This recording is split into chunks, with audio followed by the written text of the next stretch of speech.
ఆంధ్రప్రదేశ్ ప్రభుత్వ ఉద్యోగులు చాలా కాలంగా ఎదురుచూస్తున్న 12వ పీఆర్సీ ఇంకా అమలుకి కాలేదు.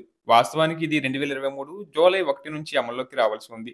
అయితే ఇప్పటివరకు కమిషన్ ఏర్పాటు కూడా కాలేదు. ప్రస్తుత ప్రభుత్వానికి దాదాపు 15 నెలలు పూర్తయ్యాయి. అయినప్పటికీ పీఆర్సీ లేదా ఐఆర్‌పై ఎటువంటి స్పష్టమైన ప్రకటన రాలేదు. ఇప్పుడు ప్రభుత్వ వర్గాల్లో వినిపిస్తున్న వార్తల ప్రకారం 30% మధ్యంతర భృతి క్రిస్మస్ మరియు న్యూ ఇయర్ కానుకగా ప్రకటించే అవకాశం ఉందని సమాచారం.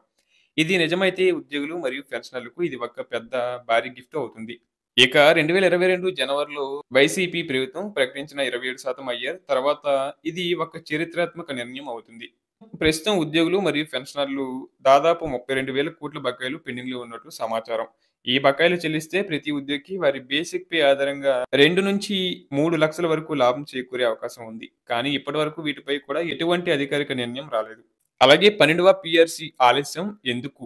అంటే పీఆర్సీ కమిషన్ ఏర్పాటు చేస్తే కనీసం 1 సంవత్సరం పడుతుంది. దాని నివేదిక వచ్చే వరకు మరో 6 నెలలు సమయం పడుతుంది. అంటే మొత్తం సంవత్సరంన్నర ఆలస్యం అవుతుంది. ఇప్పటికే 2.5 సంవత్సరాలు ఆలస్యమైందని పరిగణిస్తే ఇక అమలు వరకు దాదాపు 4 సంవత్సరాలు ఆలస్యమవుతుంది. ఇది దాదాపుగా 13వ పీఆర్సీ సమయం దగ్గర పడుతున్నట్లు చెప్పవచ్చు.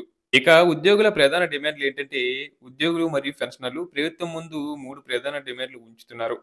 వాటిలో పీఆర్సీ 30% కన్నా తక్కువ కాకుండా ఐఆర్ ప్రకటించాలని, అలాగే పెండింగ్ బకాయిల చెల్లింపులకు స్పష్టమైన షెడ్యూల్ విడుదల చేయాలని వారు డిమాండ్ చేస్తున్నారు. ప్రస్తుత పరిస్థితి చూస్తున్నట్లయితే 11వ పీఆర్సీ బకాయిలు ఇప్పటివరకు పూర్తిగా చెల్లించలేదు.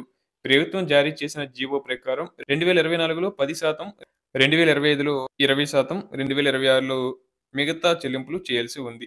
కానీ ఇప్పటివరకు ఏ సంస్థకి పూర్తి చెల్లింపులు జరగలేదు. ప్రస్తుతం రాష్ట్ర ఆర్థిక పరిస్థితులు కఠినంగా ఉన్నప్పటికీ ఉద్యోగులు మరియు పెన్షనర్లు జీవన ప్రమాణాలు దెబ్బతిన్నాయి. అందుకే ప్రభుత్వం తక్షణ చర్యగా కనీసం 30% ఐఆర్‌ను ప్రకటించాలని వారు డిమాండ్ చేస్తున్నారు. ఈ నెలాఖరులో జరగనున్న కేబినెట్ సమావేశంలో ప్రభుత్వ ఉద్యోగులకు సంబంధించి కీలక నిర్ణయాలు తీసుకునే అవకాశం ఉందని చర్చలు జరుగుతున్నాయి. అందులో 30% ఐఆర్ ప్రకటన చేస్తే కనుక క్రిస్మస్ మరియు న్యూ ఇయర్ సందర్భంగా సూపర్ గుడ్ న్యూస్ ఇవ్వవచ్చని అంచనాలు వినిపిస్తున్నాయి. ఉద్యోగ పెన్షనర్లు ఎంతో కాలంగా ఎదురు చూస్తున్న బకాయిలు ఈసారి క్రిస్మస్ కానుకగా రావాలని ఆశిద్దాం.